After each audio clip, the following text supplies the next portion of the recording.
Coral Guardians is an initiative to use music as a way to strengthen friendships across the world, and in particular to support coral reef conservation. I became interested in coral reefs because they are one of the most diverse ecosystems on the planet, with most life forms. They are actually comparable to the world's rainforests. And it seems like coral reefs are among the most sensitive ecosystems on the planet when it comes to global warming.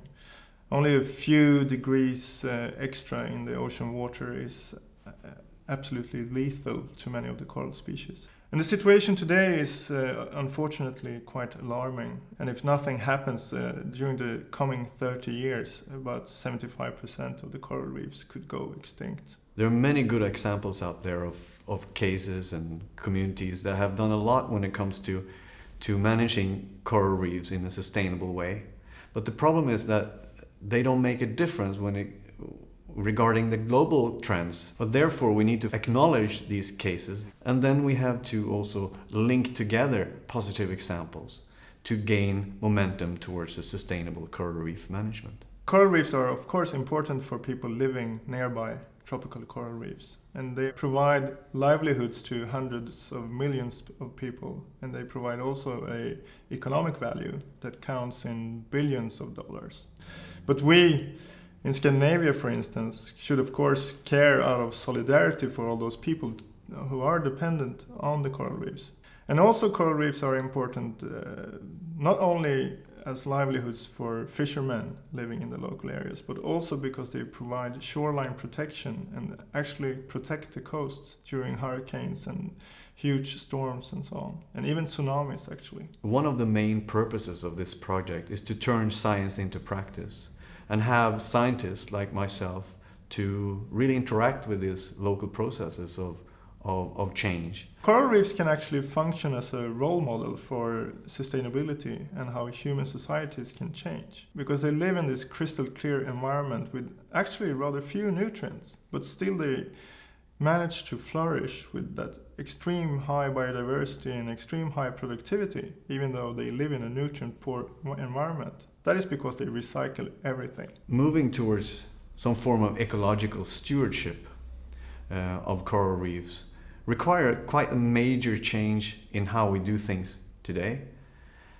And it requires major shifts in values, in rules, in behavior, but also how we are organized in society, how we work together and how we're not working together.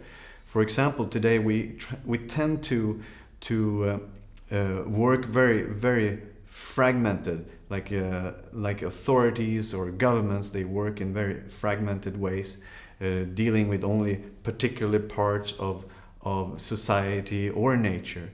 And we need to find more integrated approaches for managing our coral reefs. Since this is really about wholeness, it's not just an intellectual agenda telling us you have to do this and this and this and this. There has to be some emotional satisfaction on the journey. And music that speaks to people's hearts opens a space where something new can grow. So it's really about creating this space or mental rest, if you like, when the thinking mind is not in the foreground. And that's often when the best ideas happen. The first event of the Coral Guardians is a combined science seminar, or more a science to policy and practice seminar on the state of the world's coral reefs and focused on solutions, mixed with a concert. And the purpose of this concert is to raise funds to support the Den Huggen Learning Center. And this learning center is for the education of school children in biodiversity conservation and sustainable development.